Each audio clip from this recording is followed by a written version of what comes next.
twisting it to the right. Second step, twisting it to the right again. And then you're just going to take that top part and twist it to the left. And then you're going to just twist all the way. Why is everyone acting weird towards me? No, you're chill. Come on. No, seriously. Hey guys, it's Julie here and I'm back at it again with another terrible protective hairstyle video. How are you doing? This one has been in the archive for a while. Anytime I come across a torture video disguised as a hairstyling video, I have to now resist the urge to scroll on by and do the sign of the cross to protect my eyeballs from the assault. I have to now go ahead and save the videos on my device so I can show people the types of hairstyles to not do, the type of debauchery to not partake in. That's my life. Apparently, many of my subscribers like my ongoing reacting to the worst protective hairstyle series. So, yeah, I'm sacrificing my sanity to entertain you. But it's okay, because maybe deep down, I'm just like these women. Impulsive, unreasonable, and with an urge to hurt myself sometimes. Hello! Okay, let's see what today's videos are about. Let's start small. Oh my god, not that small! Now, you already know how I feel about this one. This is the 1 million braid hairstyle, but if you don't know how I feel, I hate it. I hate it. I hate it. I detest it. I can't stand it. I mean, what even is this? These people literally pick up one individual strand of your hair. I'm convinced. They use a special device for cutting atoms to split that strand, and then they have the audacity to add extensions to that strand of hair. This video actually included the finished result today, which surprised me because it tells me that they started making this video when Jesus was still living on earth. This was before the ascension. I think the people braiding this hair have to wear microscopes when they are parting the hair, because how are they even seeing what they are doing? Oh my days. I know our edges feel like they are the front lines of a war. There is no way any of those edges are making it back. Their bodies will be carried out with the braids. Strong soldiers who held the fort down. I mean, look at them hanging on for dear life. Let me tell you something. Being able to comb your braids with a rat tail comb is not a flex.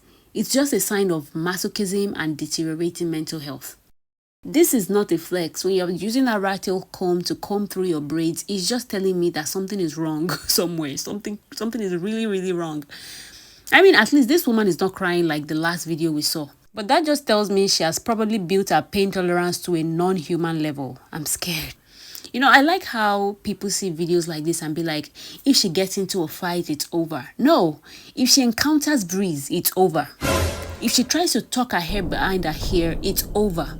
If she tries to take off her blouse, it's over. These braids are so illogically tiny that she'll be leaving trails of braids anywhere she goes. In her bathroom, on the bus, on her pillows, in her pot of soup. I even saw some of those braids in my jeans pockets. I don't know how they got there.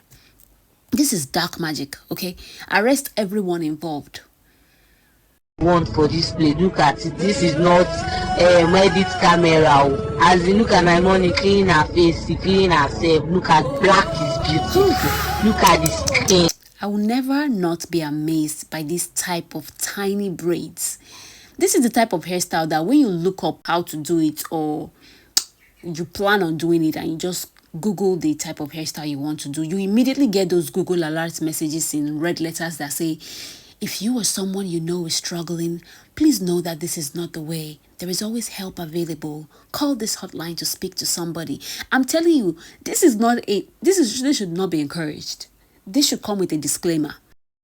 What is that? Literally, what is that? My goodness. Hey, Chimo. My sister in the Lord, except you are dressing up as a Roman Catholic clergy for Halloween, there should be no reason why your braids will make your own hair start looking like a bishop's skull cap. I mean, look at that. Just look at the hairline. I don't know if that's a praying hand symbol on her shirt because I can't see clearly as my eyes have begun to water from the infectious pain I'm feeling just by looking at this woman's hair. But yeah, she'll need all the prayers that she can get. Just one sneeze and her edges will be in a long-distance relationship with the rest of her hair. One sharp head turn and you'll look like you just got a brain surgery incision across your forehead. Guys, I'm so serious. I don't think she can move her head from this position. Don't let that smirk fool you. It's now a permanent expression on her face. Everything from chest up has been frozen in time. She's feeling hot and cold at the same time. I know. Look at her nape. She can't even lift her head up. They'll have to saw those braids off to get her to function normally again. She has been she has been put back to factory settings because of these braids. Now she's closing her eyes because she has dissociated. Oh, I think these hairstylists are part of the Illuminati. I'm so serious. That's my theory. No, it makes sense. Look at this. This should scare anyone away. It should scare any sensible person away. No, imagine doing this to someone and having the gall, the unmitigated gall, to take them outside and have them do a 360 while you film their pain and their humiliation and their betrayal. And you post it so that potential clients can see what they're about to get into. And you still have comments asking, so where is your location? 3 heart eye emojis. They are luring us. They are virtually possessing us. I mean, do you remember the video of the stylist that boils her client's head and people will still be in the comments like, oh my God, so fine. When can I come and get mine? Hey, mass hypnotism. That's what's happening here. We're being hypnotized through our phone screens to see things that we should run away from and say, yes, that's what I want. This is what I want. This is what I need. This is what I desire. Look at this. A black girl in her braids. A black girl in her braids. Can't tell her nothing, please don't touch it, you know she looks amazed. A black girl in her braids, a black girl in her braids. Protective style for... Look at this. This one is a child. Look at that neck. You know, I unfortunately remember when my hairstyles used to have me looking and walking like Quasimodo for the first few days after making it. I like how the mother or whoever is filming is like, haha, look at my daughter. She just got her rite of passage. She's finally understanding what it means to be a black woman. I would die on the hill that these hairstyles are not supposed to be painful. It's not normal to be in this much pain after getting your hair done. I went through it. I cried in the salons growing up. Not even hospital walls or orphanages have heard that much cries from children like a salon has. Saturdays were dreadful. You will see children crying on the way to the salon, screaming kids being held down and forced to braid their brains.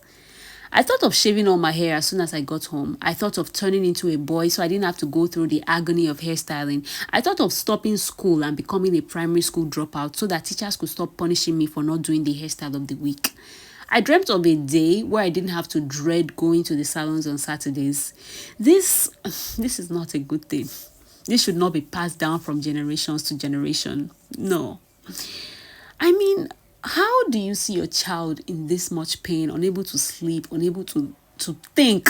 And then you're like, yeah, this is normal. I went through this. I'm fine. You'll be fine. You're sacrificing our edges and our sanity at the altar of getting braids. Children should not have to go through this much pain to have quote-unquote neat braids. You guys, I've experienced stylists that braid with no pain or very minimal pain, maybe just a sore head. And I've also experienced stylists that snatched me up so bad, my spinal fluid almost came down my nostrils. There is no difference. I mean, in the aesthetics of the hair, there is no difference. In fact, when the stylists braid without pain, you don't get to see all those tiny bumps and lumps that later dry out into these yellow or white flakes that start itching like crazy. Every hairstylist should master the art of braiding with no pain before being allowed to practice. If I became president, that's the first law that will be implemented. Tell me about no pain, no gain. How about I feel pain, you get slain? These tight braids are the reason many of us don't have sense till today. Yeah, I said it. Oh, but Julie, if you got those tight braids and you turned out fine, maybe they're not so bad. Who said I turned out right? I mean, I'm watching videos of illegal activities that society has normalized, and even though it's triggering my fight or flight, I'm staying in fright to make this video. I am not okay. I'm not. Speaking of pain, look at this other hairstyle I saw on Threads.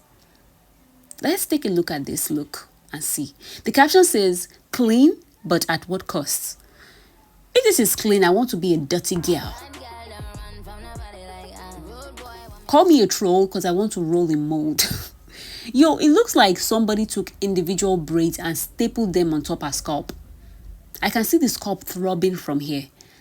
I can feel the heat emanating from the skin from the phone screen. Look at how the scalp is already rising up to protest the dehumanization. Listen, Listen, your parts don't have to look like somebody pulled out a roller, a stencil, and a divider to calculate the precision of each braid for it to be pretty.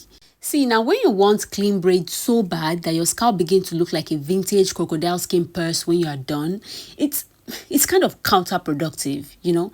Because all I can think of when I look at this scalp is one of those random old leather wallet that you see lying on the street side on your way back from school that you kick around till you lose interest. It's cracked, it's puffy, and it's covered in dust. Listen, I don't know if those hairstylists now hide weapons of ruinage and destruction under their welcome mats, but some of you need to start speaking up and stop fearing for your lives. These people act like the stylist will pull out a bazooka and destroy the entire town if they tell her it's too painful. I've read comments from women admitting that the reason they go home to cry and suffer in pain is because they are scared to speak up and tell their hairstylist that the hairstyle is causing them so much pain. They'll go home and cry and take down the hair that they've spent so much money and time on because they are shy or too scared of speaking. You guys are causing this much trauma to your scalps because of social anxiety. Some say they don't want the stylist to think that they are crybabies. Oh, my days. Oh, Chimo. For what shall it profit a slay queen to gain approval from a hairstylist and lose her whole edges? And crown hair. And nape hair. I'm not making this up. Grown women are terrified of their hairstylists. Look at this TikTok. The text says, "Yo, I'm getting my hair braided and she's braiding tight as a bee. I'm hiding in the bathroom." This woman is sitting on the toilet, muffling her cries and sending out an SOS from her stylist's bathroom. I hope she called the police and the FBI. We don't even know if she was found and retrieved successfully after this stunt. I hope she got every legal practitioner involved in this. This is a crime scene now. The comments. Somebody said, "I got traction alopecia because of this." The laughing emoji. "Baby girl, you're a victim. Half a survivor. You should sue." Somebody said, "This was me when this lady blow dried my hair and I had 2nd-degree burns." They're having a support group in the comments. Hashtag surviving my stylist. Hashtag live to live. Hashtag fight then flight. These people are grouping up. They are regrouping in this comment section to discuss their trauma from hairstylists. The poster said, "OMG, no, I'm so sorry to hear that, love. That's horrible. We have to tell these braiders to loosen up, myself included, LOL." And it's like, you can't run away, like, damn. Oh my gosh. Y'all gotta communicate with your hairdressers. I mean, I'm a hypocrite. I'll really just sit there like until they ask first. Someone said, "I just got back from the salon and the front part of my head hurts from the flat iron." Oh, shish. Haha, but that's the way it's meant to be. It hurts. These women are terrified of their hairdressers. Why don't you guys tell the hairdresser in the process of being plaited? Sometimes the pain meets you at home. Surprise, surprise. Have you guys experienced this one? Surprise pain. Because any hair that will hurt you this bad will start hurting you while you're still at the stylist. The ones that start hurting you at home are usually just like the mild ones, the mild sore from braiding. But, you know, what do I know? Maybe that's just me. Maybe it's not even mild. Maybe it's just my pain tolerance because I too have been damaged in a way. Haven't we all? I can't take any more of this. I still have so much of these videos to go through, but I have to stop now before I start having a migraine from watching. This is too much. This is too much. Look at this. I can't get over this one. I might have nightmares this night and see this. If you made it... Yo, if you made it this far into the video, thank you so much. And please pay for my therapy. I can't. Like, come on now.